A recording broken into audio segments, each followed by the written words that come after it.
Kalau tahlilan dalam arti bacaan-bacaan tahlil itu hukumnya dianjurkan karena itu berzikir kepada Allah.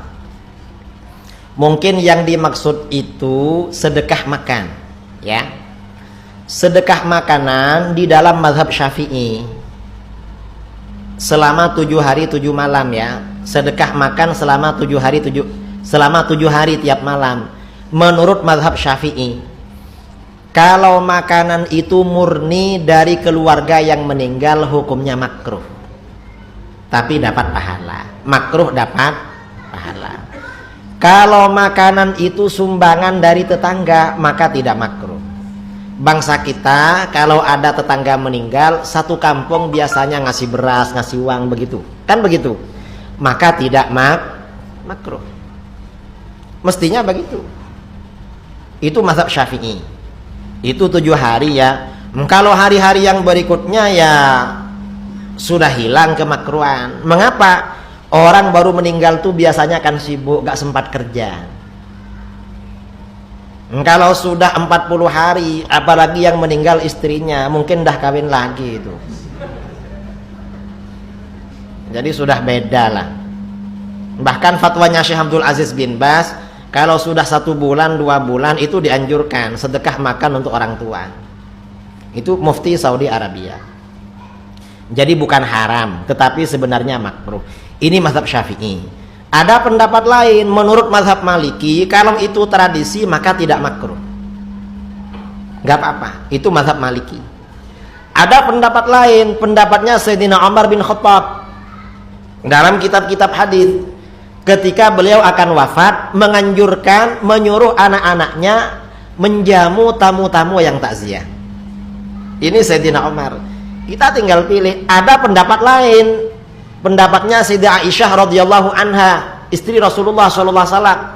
Diriwayatkan di dalam Bukhari Muslim, kalau ada keluarganya meninggal, beliau membuat bubur yang dicampur dengan madu, disebut dengan talbinah. Lalu orang-orang dekat beliau yang ada di situ disuruh makan. Tinggal pilih kita. Ini sebenarnya bukan persoalan berat. Ikut Aisyah, oke, istrinya Rasulullah. Ikut Sayyidina Umar, khalifahnya Rasulullah. Ikut mazhab Maliki, gurunya Imam Syafi'i. Ikut Imam Syafi'i juga ada masalah sedikit aja. Ada sumbangan dari, pakai sumbangan dari tetangga, sudah gak makruh dah. Jadi itu gak perlu dibesar-besarkan. Itu maksudnya makan. Kalau bacaan tahlilnya, bacaan tahlilannya itu dianjurkan memang, bukan bid'ah. Mengapa dianjurkan? Yang pertama kali membaca zikir untuk orang mati siapa? Adalah Rasulullah.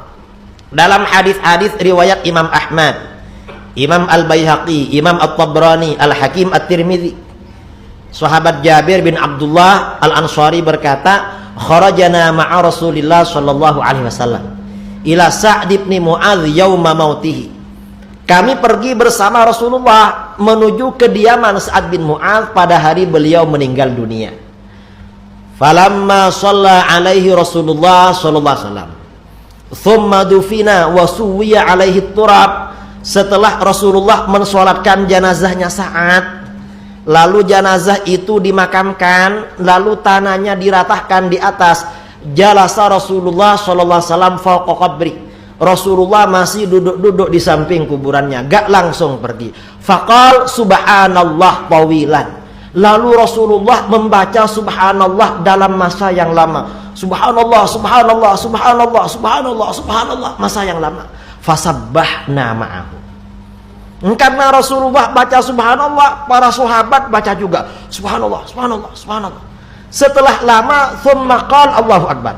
Rasulullah membaca Allahu akbar, Allahu akbar, Allahu akbar. Fakabbarna. Kami juga baca Allahu akbar. Semuanya baca Allahu akbar. Satu riwayat Rasulullah membaca la ilaha illallah, para sahabat juga baca.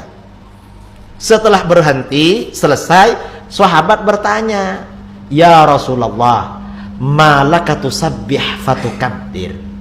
Rasulullah, ada apa engkau tadi baca subhanallah lalu baca Allahu akbar, gak seperti biasanya?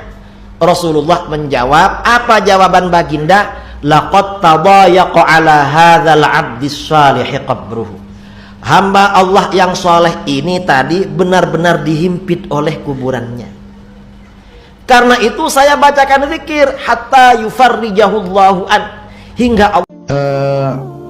Acara tahlilan ya tidak bisa kita pungkiri ya, dia akui oleh sebagian pendeta Hindu, dan saya pernah dikasih buku tentang masalah itu ketika saya main di Bali.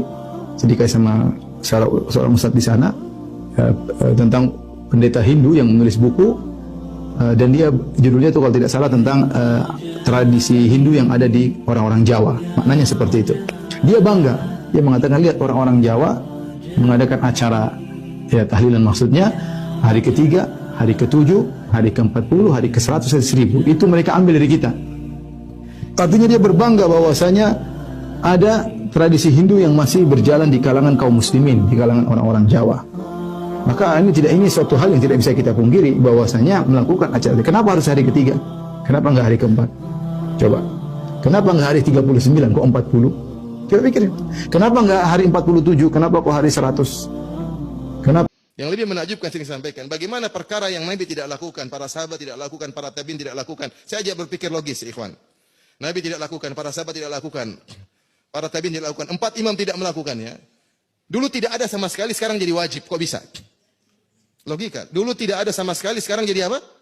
Wajib. Sampai siapa yang tidak tahlilan, kemudian sebagian kawan tidak tahlilan, tidak boleh dikubur di kuburan tersebut. Ini kenyataan benar. Sebagian kawan di suatu tempat, karena dia tidak ikut acara tahlilan, tidak boleh dikubur di kuburan situ. Kuburan kompleks. Ya, ini tidak pernah dilakukan oleh Nabi dan para sahabat. Sekarang kok bisa jadi wajib? Bukan sunnah lagi, apa? Wajib. Kalau ada orang meninggal tidak tahlilan, dibilang, kayak kubur kucing.